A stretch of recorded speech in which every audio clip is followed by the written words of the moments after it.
I always thought my life was pretty normal, just like anyone else's. My name is Sarah, and I've spent the last 17 years married to Mike. We've got 3 boys, Jake, the oldest at 15, always buried in his books, Sam, the middle one, 13, a soccer fanatic, and little Max, 10, the comedian of the family. Our life seemed like a typical family's. I was a housewife, happy to be one, while Mike worked as the director of his family's company. We were doing all right, especially since I had some income from investments I made with the money my grandma left me. It wasn't much, but it helped. Things started changing slowly. It was subtle at first, but then it became too obvious to ignore. Mike, who used to be affectionate and caring, began acting differently. His warm smiles turned cold, and his gentle words became harsh. It was a regular Thursday evening. The kids were upstairs, and I was setting up the dinner table when Mike walked in. He looked tired, or maybe just annoyed. I couldn't tell anymore. "Hey, Mike. How was work today?" I asked, trying to keep the conversation light. He shrugged, barely looking at me. "Same as always, Sarah. Exhausting and endless." I handed him a plate of his favorite pasta, hoping to cheer him up. "Well, maybe this will help." He poked around the food with his fork, not eating. Then, out of nowhere, he said, "Sarah, have you looked at yourself lately? You've really let yourself go." His words hit me like a punch. "What do you mean?" I asked, my voice trembling a bit. "You know what I mean. You used to take care of yourself, look good. Now, it's like you don't even try." I felt my face burning. I'm taking care of our home, our kids. I don't always have time for myself. He scoffed. "That's just an excuse, Sarah. You could make the time if you wanted to." I was stunned. Mike never used to be like this. He was the one who always told me I was beautiful, no matter what. "I'm not some model, Mike. I'm your wife, the mother of your children. And that's exactly why you should try harder. Look at you. How am I supposed to take you to any company events looking like this?" His words stung. I felt small, insignificant. "I didn't realize my looks were so important to you," I said, my voice barely above a whisper. "They are, Sarah. They are. And right now, you're just not cutting it." I stood there, feeling a mix of anger, hurt, and confusion. This wasn't the man I married. This was someone else, someone I didn't recognize. The rest of the evening passed in silence. I cleaned up the dishes, trying to process what just happened. Mike went to the living room, probably to avoid any more conversation. It wasn't just a one-off comment from Mike. The criticisms kept coming, each one sharper than the last. It felt like I was living with a stranger. He'd always been so supportive, but now, it was like he was looking for things to pick on. One evening, we were sitting in the living room. The boys were out at friends' houses, and it was just the 2 of us, which had become increasingly rare. I thought maybe we could have a nice chat, like we used to. "So, Mike, Jake's been talking about colleges already. Can you believe it? Our boy is growing up," I said, trying to start a light conversation. Mike, however, seemed disinterested. "Huh," he muttered, not looking up from his phone. I sighed, feeling the familiar sting of being ignored. "You know, I was thinking we could do something as a family this weekend. Maybe go for a picnic, like old times." He finally looked up, but his expression was far from warm. "Sarah, why do you always avoid talking about the real issues?" I was taken aback. "What issues, Mike?" "You, Sarah. You and how you've just given up on yourself." There it was again, that harsh tone that had become all too familiar. "Mike, I haven't given up on myself. I'm just busy with the boys, the house." He cut me off. "No, that's not an excuse. Look at you. You wear the same old clothes, your hair's always a mess. It's embarrassing." I felt a lump in my throat. Embarrassing? Is that what you think of me? Yes, it is. I mean, when was the last time you even tried to look nice for me? For us. I tried to remember the last time I had dressed up. It had been a while, but did it really matter that much? Mike, I'm your wife, not a doll to dress up. I have responsibilities. And part of those responsibilities is to be presentable, Sarah. Not just roam around like you don't care. I stood up, feeling my anger rising. I do care, Mike. I care about our family. But if you're so concerned about appearances, maybe you should look at yourself too. When was the last time you did something for us, for the family? He stood up too, his face red. That's different, Sarah. I work all day to provide for this family. And I work all day at home to keep this family running. But you wouldn't understand that, would you? There was a tense silence. Then, Mike spoke, his voice cold. Maybe I wouldn't. Maybe I need someone who understands me better. Those words felt like a slap. Is that what you want, Mike? Someone else? He didn't answer. Instead, he just walked out of the room, leaving me standing there, feeling more alone than ever. Despite the heavy air between us, I decided to make a change. Not for Mike, but for myself. I joined a local fitness club, thinking maybe a bit of exercise would help clear my mind. It was a sunny Tuesday morning when I told Mike about it. We were in the kitchen, he was getting ready for work, and I was fixing breakfast. Mike, I joined a fitness club, I said, a bit nervously.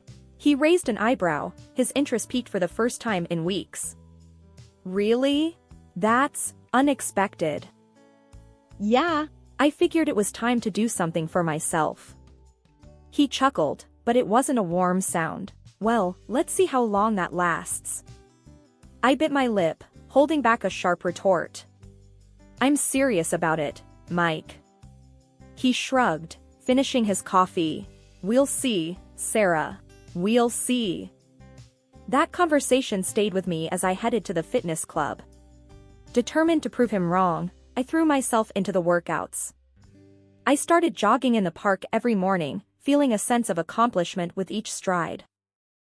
One morning, a couple of weeks into my new routine, I was jogging in the park. The air was crisp, and I was pushing myself harder than usual. I wanted to get home before Mike left for work, to show him I was sticking to it. I was so focused on my pace that I didn't see the uneven patch of ground. My foot caught, and I stumbled, falling hard on the path. Pain shot through my leg, and I knew immediately something was wrong. Limping back home, I was a mix of pain and frustration. This was the last thing I needed. Mike was still home when I got back. He looked surprised to see me limping. What happened to you? He asked, more curious than concerned. I fell while jogging, I replied, trying to keep my voice steady despite the pain. He snorted. Jogging? More like tumbling, it seems. I winced, both from the pain and his words. It's not funny, Mike. I think I sprained my leg. He leaned against the counter, a smirk on his face. Well, what did you expect? You can't just jump into these things at your age. I felt a surge of anger. My age? What's that supposed to mean? He shrugged. It means you're not exactly young anymore. These things happen. I couldn't believe what I was hearing. So, you're saying I shouldn't even try? I'm saying maybe you should have thought it through a bit more. Starting to work out all of a sudden, at your age, it's bound to end like this. I leaned against the wall, trying to steady myself. I was doing it for myself, Mike. To feel better. He shook his head. Well, looks like that backfired, didn't it? I didn't have the energy to argue. I just wanted to sit down and deal with the pain in my leg. Mike left for work, and I was left alone, feeling both physically and emotionally hurt. It seemed like no matter what I did, it just wasn't good enough for him. The days following my fall were tough. My leg was in a brace, and I felt trapped in my own home. Mike's attitude didn't help either. It was like he found joy in my misfortune. It was a Wednesday afternoon, the kids were at school, and I was sitting in the living room with my leg propped up. That's when I heard the knock on the door.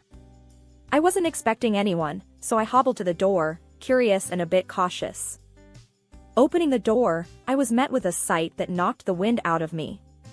A young woman, probably in her late 20s, stood there. She was dressed sharply, and there was a confidence in her posture that was hard to miss. "Can I help you?" I asked, trying to mask my surprise.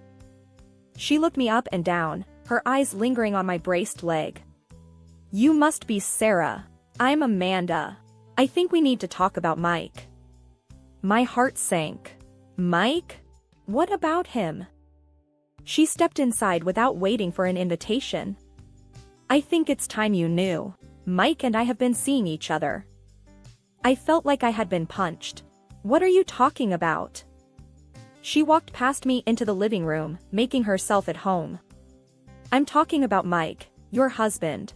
We're in love, and he's going to leave you for me." I followed her, my mind racing. "That's impossible. Mike would never." She cut me off. "Oh, but he would. And he is. He's tired of this." She gestured around. "And tired of you." I couldn't believe what I was hearing. This is some kind of joke, right? Mike loves me. We have a family. Amanda laughed, a cold, hard sound. "Love? Please. He's bored with you. He needs someone young, someone exciting. Not a housewife who can't even take care of herself." I felt tears stinging my eyes, but I fought them back. "You don't know anything about us, about our life." "I know enough. I know that Mike wants more, and I'm more than you'll ever be." Her words were like daggers, each one cutting deeper. "You're wrong. He won't leave me. He can't." Amanda stood up, ready to leave. "Believe what you want, Sarah. But it's happening. Mike is mine now. And there's nothing you can do about it." She walked out, leaving me standing there, feeling a mix of shock, anger, and disbelief. That evening, when Mike came home, I confronted him. "Mike, we need to talk. Now." He looked surprised but nodded. "What's wrong?" "A woman came here today. Amanda. She said you're leaving me for her." Mike's face changed, and I knew. I just knew. "It's true, isn't it?" I whispered, the reality sinking in. He sighed, running a hand through his hair. "Yes, it's true. I didn't know how to tell you." I felt numb. "How long, Mike? How long have you been lying to me?" "It's not about the time, Sarah. It's about us, about what we've become." I shook my head, tears finally escaping. "What we've become? You mean what you've made us become?" He looked away, unable to meet my eyes. "I'm sorry, Sarah. I never meant to hurt you. But I can't stay in this marriage. I need more." I looked at him, the man I had loved for so long, and felt nothing but emptiness. "You want a divorce?" He nodded. "Yes, I do." It was like my entire world had crumbled in an instant. Mike, the love of my life, was leaving me for another woman. A woman who had the audacity to come to my home and tell me to my face. But in that moment, something inside me shifted. I wouldn't let this break me. I had my boys, and I had myself. Mike had made his choice, and now I had to make mine. "I'll give you your divorce, Mike.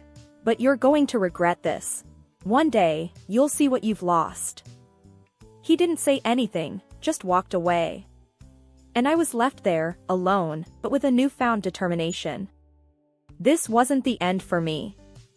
It was just the beginning. In the days after Mike dropped the bombshell, my mind was a whirlwind of emotions. Betrayal, anger, sadness, they all took turns controlling me. But amidst this chaos, a bold idea started to form. I wasn't going to be the victim in this story. One evening, as Mike and I sat awkwardly in the living room, a room that once echoed with laughter and love, I decided it was time to confront the future. "Mike, we need to talk about the kids," I said, breaking the icy silence. He looked up, clearly uneasy. "Yeah, I've been thinking about that too. I've made a decision, I continued, my voice steady. I'm going to move out. Mike's eyes widened. Move out? What about the boys? They're staying with you, I said firmly. He was taken aback. What? No, Sarah, you can't be serious. They need their mother. I leaned forward, my resolve unwavering. They also need their father, Mike. And you need to understand what it takes to be a parent. Full-time, not just weekends or holidays. Mike ran a hand through his hair, clearly frustrated. Sarah, this is crazy. You can't just dump the kids on me and walk away. I'm not dumping them, Mike. I'm giving you a chance to step up. To be the father they deserve. Mike stood up, pacing the room. And what about Amanda? How am I supposed to explain this to her? I shrugged. That's your problem, Mike. You chose her. Now you have to deal with the consequences. Mike stopped pacing and looked at me, desperation in his eyes. Sarah, please. Don't do this. It's not fair to the boys. I stood up too, meeting his gaze. What's not fair is what you're doing to us. You made your bed, Mike. Now you have to lie in it. He sank into the couch, defeated. I can't believe you're doing this. I felt a pang of sympathy, but I pushed it away. This was about more than just me and Mike now. It was about our boys and their future. I'll come to see them, talk to them, but they need to stay with you, I said, my voice softer. Mike nodded, resigned. Okay, Sarah. If that's what you think is best. I knew this was going to be hard, on all of us. But it was a decision that had to be made. For the first time in a long time, I felt like I was taking control of my life again. I talked to the children and told them about my plan. They approved it, and ever made suggestions. Perhaps I was too cruel to them and my husband, but I needed to fight back, including for the sake of my son's future. After moving out, I found myself in a small apartment, a stark contrast to the house I had called home for so many years. The space was quiet, too quiet at times, but it gave me a chance to think, to plan my next steps.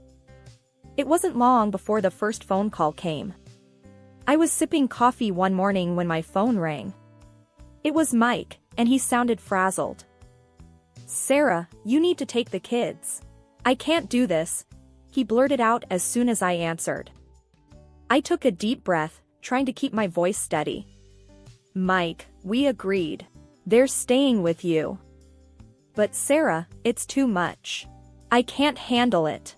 Work is hectic, and Amanda, she's not coping with them around, he explained, his voice tinged with desperation. I felt a twinge of satisfaction, but I pushed it away. You wanted a life with her, Mike. This is part of it. The boys are your responsibility too. Mike's frustration was palpable. They don't listen to me, Sarah. They're always asking for you. It's a mess here. That sounds like parenting, Mike. Welcome to my world for the past 15 years, I replied, a hint of gloating in my voice.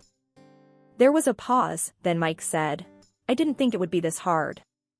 Well, it is. You'll have to figure it out, just like I did. We ended the call shortly after, and I couldn't help but feel a sense of vindication. Mike was finally getting a taste of the life he had always taken for granted. The next call came a few weeks later, this time from Amanda. Her voice was high-pitched and frantic. Sarah, you have to take these kids. They're unbearable. They don't listen to anything I say. She practically screamed into the phone. I couldn't help but smirk. They're just being kids, Amanda. What did you expect? They're ruining our life, Sarah. Mike is always tired, and we never have any time together. It's like living in a zoo, she complained. I leaned back in my chair, enjoying the moment. Well, Amanda, maybe you should have thought about that before getting involved with a married man with 3 kids. Amanda huffed. This is your fault, Sarah. You should be taking care of them, not me. I shook my head, even though she couldn't see me. No, Amanda. This is the life you chose. You wanted Mike, and everything that comes with him. Deal with it. The call ended with Amanda cursing, and I couldn't help but laugh. It felt good to see her squirm, to see them both realizing how much they had underestimated me and the life I had built around our family. The day I'd been dreading finally arrived, the legal meeting to hash out the divorce and custody details. I walked into the lawyer's office, my nerves taut. There was Mike, looking like a shadow of his former self, and Amanda, her face twisted in annoyance. My lawyer, Mr. Harris, gave me an encouraging nod as we sat down across from them. The mediator, a no-nonsense guy, started off with, "We're here to discuss custody arrangements first." Mike cleared his throat, looking anywhere but at me. "I want joint custody. I can't handle them full-time." I almost laughed at the absurdity. Really, Mike? After all your big talk? Now you're backing down. Amanda piped up, her voice sharp. "Sarah, stop being such a vindictive witch. You're just trying to make our lives hell." I turned to her, my voice icy. "No, Amanda. I'm making sure my kids get what they deserve. A stable home, not a circus." Mike's lawyer, some slick young thing, tried to smooth things over. "Let's keep this civil. We're here for the kids' sake." I was about to retort when Mike blurted out, "I don't even need the damn kids. They're just a nuisance." The room went silent. Even Amanda looked at him, shocked. That's when Mike's father, who'd been silent till now, erupted. "You ungrateful brat," he bellowed at Mike. "I'm cutting you off. No more money, no more cushy job at the company. You've disgraced us." Mike's face drained of color. "Dad, you can't do that. I need that job." His father was unmoved. "You've made your bed, now lie in it." Turning to the mediator, I said firmly, "I want full alimony for the boys. They shouldn't suffer because their father's a selfish coward." Mike's lawyer started to protest, but Mike shut him down with a wave of his hand. "Fine, she gets what she wants." Amanda was silent, her earlier bravado gone. She looked from Mike to his father, realizing the gravy train had just derailed. As we wrapped up, I felt a strange mix of triumph and sadness. It wasn't a win, not really. But it was a step towards a new life for me and the boys. The dust had settled from the legal showdown, and I was starting to build a new life in a spacious apartment I had rented for me and the boys. It was different, but it felt like a fresh start. One evening, while I was unpacking some boxes, there was a knock on the door. I opened it to find Mike standing there, looking miserable. "Sarah, can we talk?" he asked, his voice low.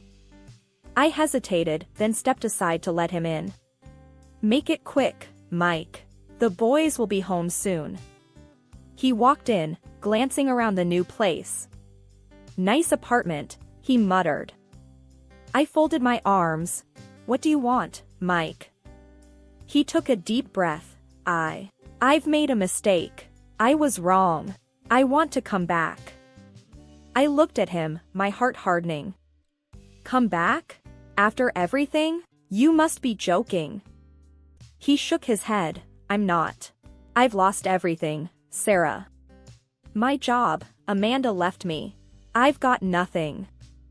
I felt a pang of something, but it wasn't enough to sway me. "You made your choices, Mike. You have to live with them." Mike's eyes filled with tears. "Please, Sarah. I'm begging you. I need my family." I sighed. "Your family needed you, but you walked away. You can't just come back because you're alone now." Mike looked defeated. "So, that's it? We're really over?" I nodded. "Yes, Mike, we're over. It's time for both of us to move on." He stood there for a moment longer, then turned and left. I watched him go, feeling a mix of relief and sorrow. But mostly, I felt free. Later that night, as I tucked the boys into bed in their new rooms, Jake, the eldest, looked up at me. Mom, are you okay? I smiled, stroking his hair. Yes, Jake. I'm more than okay. We're going to be just fine. He nodded. I'm glad. I like it here.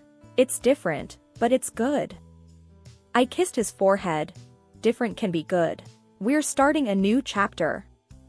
As I turned off the lights and left their room, I knew that this was just the beginning. A new beginning for me and my boys. We had each other, and that was all we needed. In the quiet of our suburban home, the words hit me like a bolt from the blue. Isn't the baby adorable? Looks just like you. My heart skipped a beat as I stood frozen, a glass of water halfway to my lips. The voices came from the living room where my husband, Daniel, was on a video call. Curiosity mingled with a creeping unease. I tiptoed closer, peering around the corner. Daniel, usually so mundane in his conversations, had a strange look on his face. He quickly minimized the video call as I entered the room. "Hey, Claire. You're home early," he said, a little too casually. "Yeah, the traffic was light. Who were you talking to?" "Just some colleagues," he replied, avoiding eye contact. The moment lingered awkwardly before I shrugged it off and headed to the kitchen. I couldn't shake the feeling that something was off. My sister Emily's face flashed in my mind, but I quickly dismissed the thought. She'd been out of touch lately, busy with her own life, or so she said.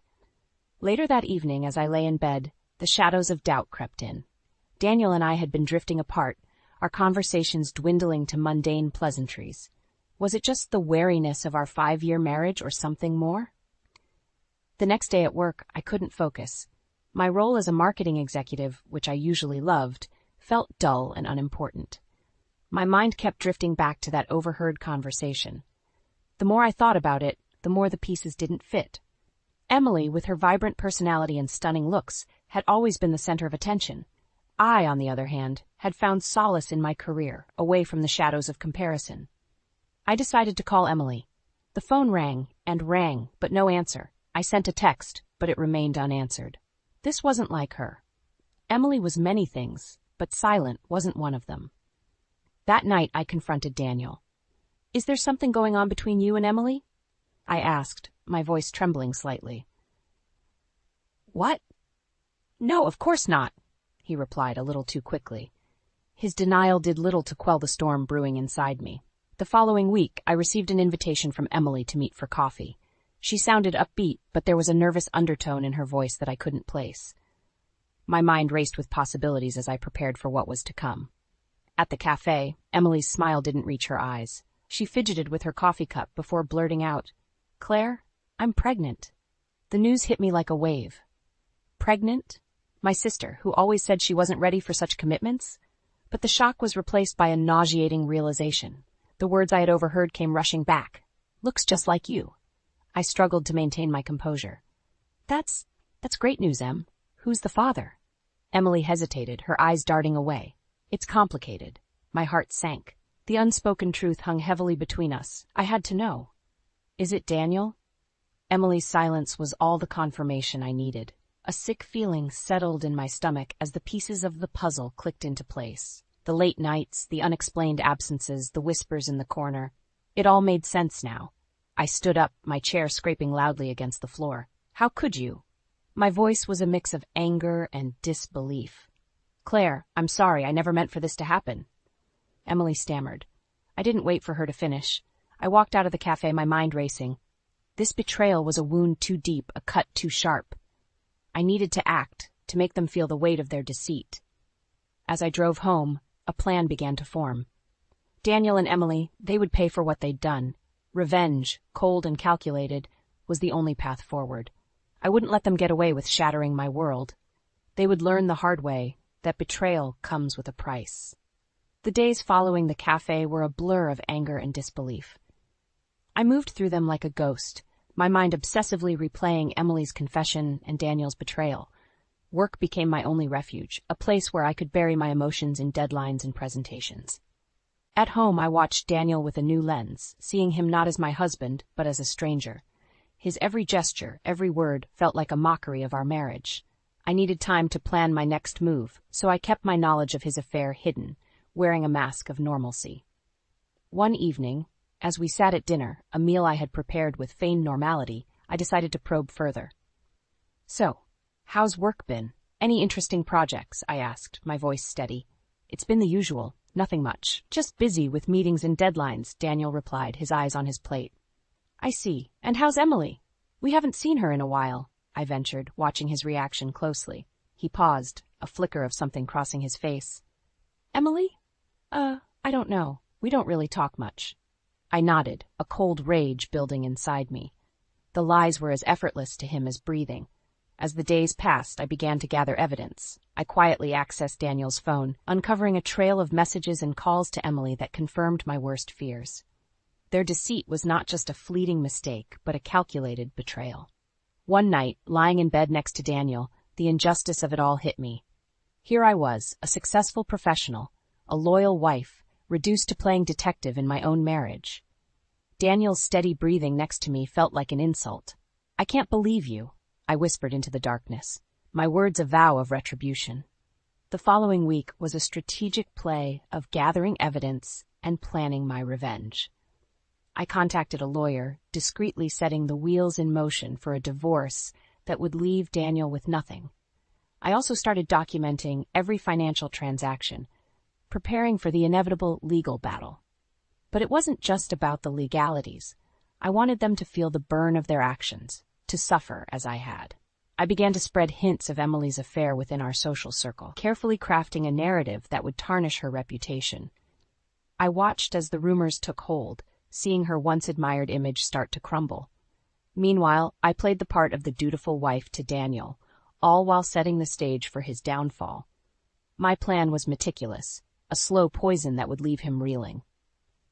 The final piece came when I discovered Emily was planning a baby shower, the perfect opportunity to expose them, to reveal their sordid affair to everyone they knew. As I prepared for the day, a cold determination settled over me. This was the moment of reckoning. They would pay for their betrayal, and I would be the architect of their downfall. The baby shower was set in a quaint local hall, decorated with pastel balloons and a banner that read, "Welcome, little one." I arrived early, my heart a battlefield of anger and anticipation. As guests trickled in, I mingled, my smile a practiced mask hiding my true intentions. Emily was radiant, unaware of the storm brewing. She moved through the crowd, the picture of blissful ignorance. My resentment towards her deepened with each congratulatory hug she received. Then, as the room filled with chatter and laughter, I found the moment I had been waiting for. I clinked my glass, signaling for attention. The room quieted down, all eyes on me. "I'd like to say a few words," I began, my voice steady. "Emily, you look absolutely beautiful today. Motherhood suits you." Emily beamed. "Thank you, Claire. That means a lot coming from you." I paused for a moment, letting the tension build. "I also think it's important for us to acknowledge the father of the child on this special day." I turned towards her, my gaze unwavering. After all, a baby is a celebration of both parents, right? The room fell into an uneasy silence. Emily's smile faltered, her eyes searching mine for an explanation. "It's just so wonderful that Emily has found happiness," I continued, my voice laced with venom, "even if that happiness is built on betrayal and deceit." Whispers erupted around the room. Emily's face drained of color, her eyes widening in shock. "What are you saying, Claire?" she stammered, her voice barely above a whisper. "I'm saying that the father of your child is none other than my husband, Daniel," I declared, the words slicing through the room like a knife. Gasps and murmurs filled the air. Emily looked around frantically, as if seeking an escape. This isn't true. Claire, why would you say something like that?" she managed to say, her voice trembling. "Oh, but it is true, dear sister," I said coldly. "I have all the evidence. Text messages, emails, late-night calls. You two didn't do a very good job of covering your tracks." Emily's facade crumbled, her eyes brimming with tears. "Claire, I'm so sorry. It was a mistake." "A mistake?" I laughed bitterly. "Destroying a marriage is not a mistake, Emily. It's a choice you both made." The room was thick with tension, the festive atmosphere now a distant memory. I looked around at the stunned faces, my message delivered loud and clear. "I hope you both find happiness in the ruins you've created," I said, turning to leave the shattered celebration behind. As I walked out, I felt a weight lift off my shoulders. The truth was out, and with it, the first step of my revenge was complete. Emily and Daniel's betrayal was now exposed for all to see, their perfect images shattered by their own selfish actions. The aftermath of the baby shower was like a wildfire, the scandal spreading through our social circles with ferocious speed. Emily's reputation, once pristine, was now tarnished with whispers of infidelity and deceit. As for Daniel, he returned home to find his belongings neatly packed in the living room, a clear message that his presence was no longer welcome in my life. "Claire, we need to talk about this," Daniel pleaded, his voice a mix of desperation and disbelief. "There's nothing to talk about," I said, my voice icy. "Your things are packed. I suggest you find somewhere else to stay." "Please, let me explain," he implored, stepping towards me. I held up my hand, stopping him in his tracks. "Save it, Daniel. I know everything. I've seen the messages, the emails. You betrayed me, with my own sister no less. There's no coming back from that." "But I love you, Claire. It was a mistake, a terrible mistake," he stammered. "Love?" I scoffed. "Your actions speak louder than your words, Daniel. You made your choice, and now you have to live with the consequences." He looked at me, his eyes searching for a sign of forgiveness, but there was none to be found. "Where will I go?" he asked, his voice breaking. "That's not my concern. You should have thought about that before you destroyed our marriage," I replied, unmoved. As he left, I felt a sense of satisfaction. The first part of my plan was complete. Daniel was out of my life, but my revenge was far from over. The next phase was to ensure that Emily faced the full extent of her actions. I contacted a few friends in the media, providing them with enough information to fuel the scandal. The story of the affair between a respected marketing executive's husband and her sister made for sensational news. Emily's name was now synonymous with betrayal. I watched as Emily's social media accounts were flooded with hateful comments. Her once cheerful posts were now met with scorn and disdain. She called me several times, but I never answered. She had made her bed, and now she had to lie in it. The final blow came when I learned that Emily had been let go from her job. The scandal had reached her workplace, and they wanted nothing to do with the drama. She was now not only a pariah in our social circles, but also struggling financially. As I sat in my quiet, empty house, I reflected on the chaos I had created. My heart was still heavy with the pain of betrayal, but there was also a sense of empowerment. I had taken control of the situation, and in doing so, I had made them pay for their deceit. In the weeks that followed, the fallout from my revelation continued to unfold. Daniel's attempts to contact me became more desperate, but I ignored each call and message. He was no longer a part of my life, a chapter painfully closed. One afternoon, as I sat in my office, my phone buzzed with a call from an unknown number. Reluctantly, I answered, only to hear Emily's voice on the other end. "Claire, please, we need to talk." I hesitated for a moment before responding coldly. "What is there left to say, Emily?" "I know I've made a horrible mistake. I've lost everything, Claire. My job, my friends.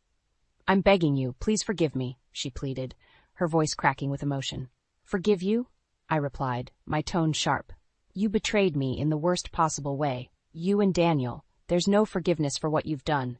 "But I'm your sister," she sobbed. "Family is supposed to stick together." "Family doesn't do what you did," I retorted. "You made your choice, Emily. Now you have to live with the consequences, just like I do." I ended the call, cutting off her pleas. The satisfaction of seeing them suffer for their actions was cold comfort compared to the void their betrayal had left in my heart. A few days later, I received a letter from Daniel's lawyer. He was filing for divorce, citing irreconcilable differences. I laughed bitterly at the irony.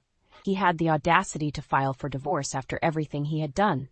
I called my lawyer, instructing him to proceed with the divorce and ensure that Daniel wouldn't get a cent more than legally required. The divorce proceedings were swift. Daniel tried to argue for a more favorable settlement, but the evidence of his infidelity weakened his position. The court ruled in my favor, leaving him with little. In the end, Emily and Daniel were both left to face the harsh reality of their actions. Emily had become a social outcast, struggling to rebuild her life, while Daniel faced financial ruin and the loss of the life we had built together. As I signed the final divorce papers, I felt a sense of closure. I had lost a husband and a sister, but I had regained my dignity and self-respect. They had tried to break me, but I had emerged stronger. I walked out of the lawyer's office into the bright light of a new beginning. The pain of the past was still there, but it was now a part of who I was, a reminder of my strength and resilience. In the months following the divorce, I found myself in a period of introspection. The home that once echoed with laughter and shared dreams now stood silent, a constant reminder of the betrayal. Yet, amidst the solitude, I discovered a newfound strength. I immersed myself in my work, channeling my energies into creative projects and corporate strategies. My colleagues noticed the change, often commenting on my unwavering focus and innovative ideas. My professional success, however, couldn't fill the void left by the absence of a family I once cherished. One evening, as I scrolled through my social media, I stumbled upon a post from an old friend featuring Emily. The image was a stark contrast to the glamorous, confident sister I once knew. The smile was there, but the sparkle in her eyes had dimmed.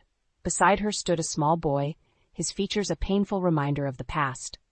Despite the bitterness, a part of me ached at the sight of my nephew, an innocent caught in the crossfire of our family drama. The next update was about Daniel. A mutual acquaintance had shared a post about a local charity event, and there he was, unmistakably thinner, his face wearing the signs of stress and hardship. I heard through the grapevine that he had taken a job at a small firm, a far cry from the prestigious position he held during our marriage. The man in the photo bore little resemblance to the confident, charismatic person I had fallen in love with. The realization hit me then. My revenge, though justified, had left a trail of destruction. In seeking justice for their betrayal, I had altered the course of not just my life, but theirs as well. Emily and Daniel, once integral parts of my life, were now mere shadows, lost and broken by the consequences of their actions. That night, as I lay in bed, a sense of melancholy washed over me. I had won the battle, but at what cost? The satisfaction of retribution was fleeting, overshadowed by the realization that the ties that once bound us were irreparably severed. I wondered if revenge was truly worth the price we all had paid. The weeks turned into months, and slowly the sharp edges of betrayal began to soften. I learned to find joy in the small things, a successful campaign at work, a weekend retreat with friends, the quiet moments of solitude that allowed me to reconnect with myself. In the end, the journey through betrayal and revenge taught me a valuable lesson about the complexities of human relationships and the resilience of the human spirit. I emerged from the ordeal not as a victim, but as a survivor, forged by the fires of adversity into a stronger, more self-assured individual.